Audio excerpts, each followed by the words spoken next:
तो एक बार आप सभी का फिर स्वागत है हमारे इस एक सेशन में। और दोस्तों बताना चाहेंगे जितने भी लोग नशा करते हैं, मैंने बता दिया आपको कि नशा छोड़े रखने की कोई दवाई। नशे जब हम छोड़ते हैं, जब हमें विड्रॉल तकलीफ होती है, टूटन होती है, उसके लिए तो है दवाई। लेकिन नशा हमेशा के लिए छूट जाए, हम उसके पास ना जाएं, इसकी कोई दवाई नहीं है यार।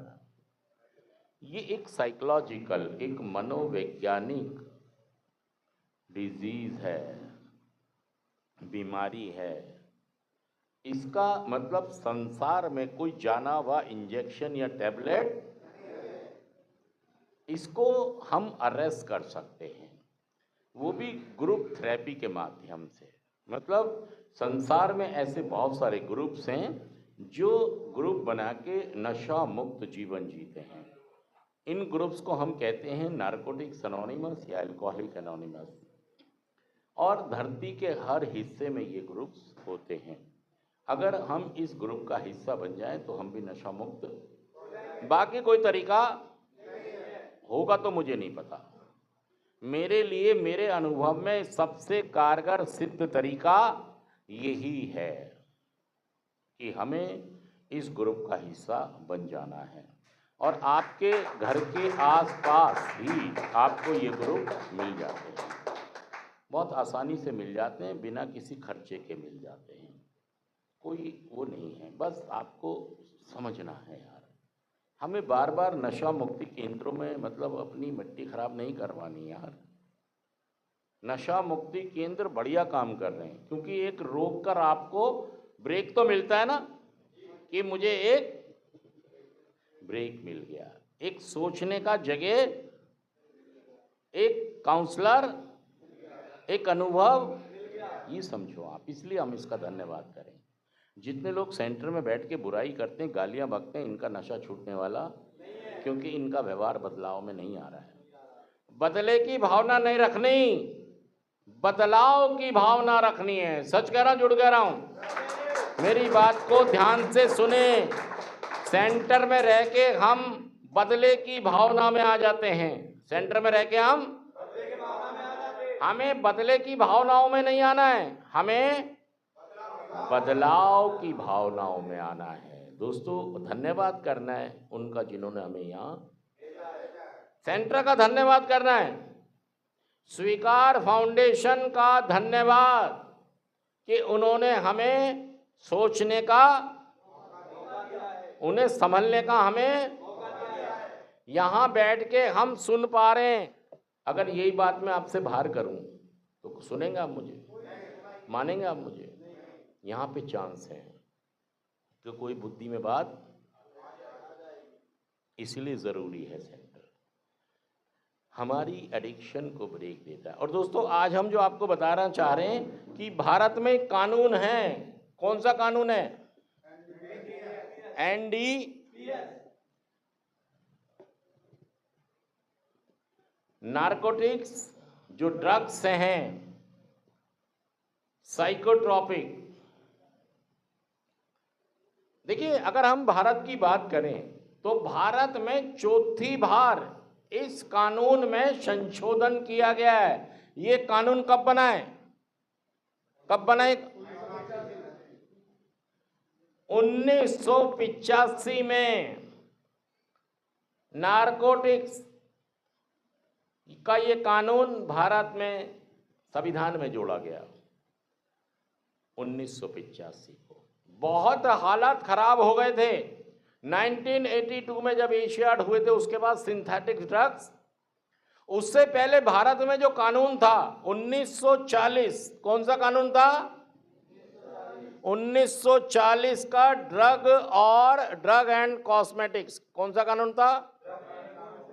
कॉस्मेटिक्स। ये एक कानून था। कब था ये व्यवस्था देता था जो लोग नशा बेचते हैं या नशा करते हैं तो इस कानून के तहत उनके ऊपर कार्रवाई। और ये कोई बहुत सख्त कानून नहीं था, बहुत सख्त नहीं था, सिंपल ही था। थाने से जमानत या कोर्ट से जमानत इजीली हो जाती थी। लेकिन हालात 1985 में खराब हुए और कानून बनाने की आवश्यकता पड़ी कि नशे के ऊपर हमें एक सख्त कानून बनाना चाहिए।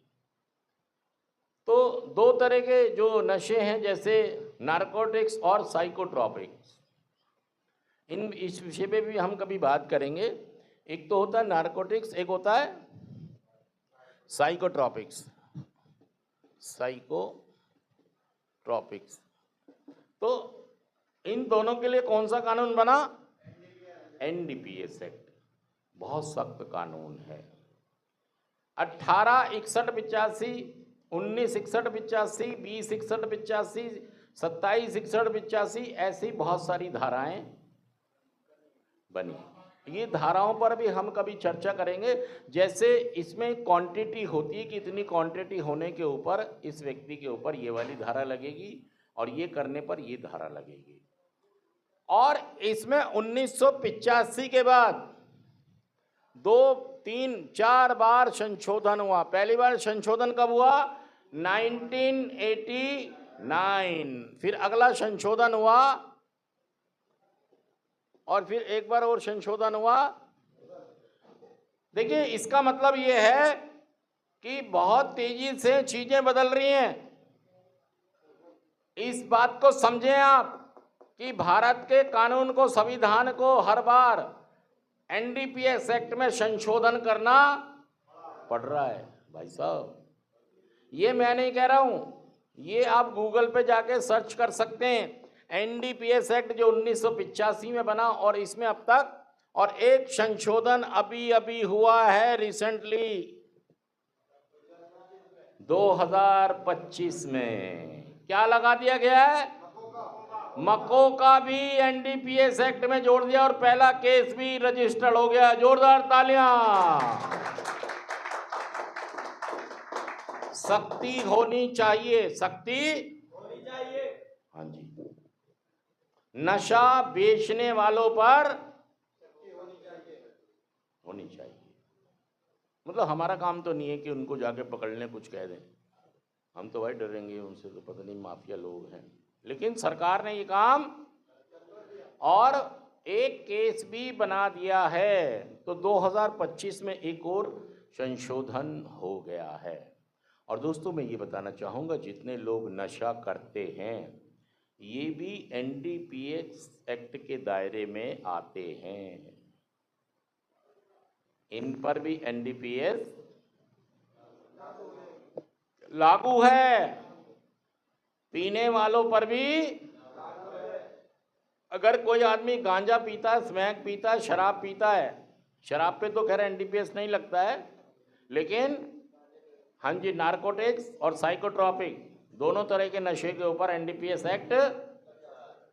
और जैसे हम एक क्वांटिटी डिसाइड है, एक की मात्रा, कि इतनी मात्रा के ऊपर ये धारा लगेगी और इतनी मात्रा के ऊपर बेचने वाली धारा लगेगी।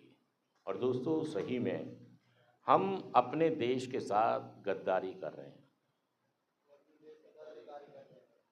हम अपने देश के साथ बेवफाई कर रहे हैं। अगर हम नशा बेच रहे हैं या नशा कर रहे हैं या करने वाले का या बेचने वाले का साथ दे रहे हैं, तो हम अपने देश के साथ, सच कह रहा हूं मैं, जुड़ कर बताइए बात, हम अपने देश के साथ गद्दारी कर रहे हैं। हम भी नशे से अपने देश को, अपने नौजवानों को खोखला कर रहे हैं। थैंक यू दोस्तों, शुक्रिया, थैंक यू।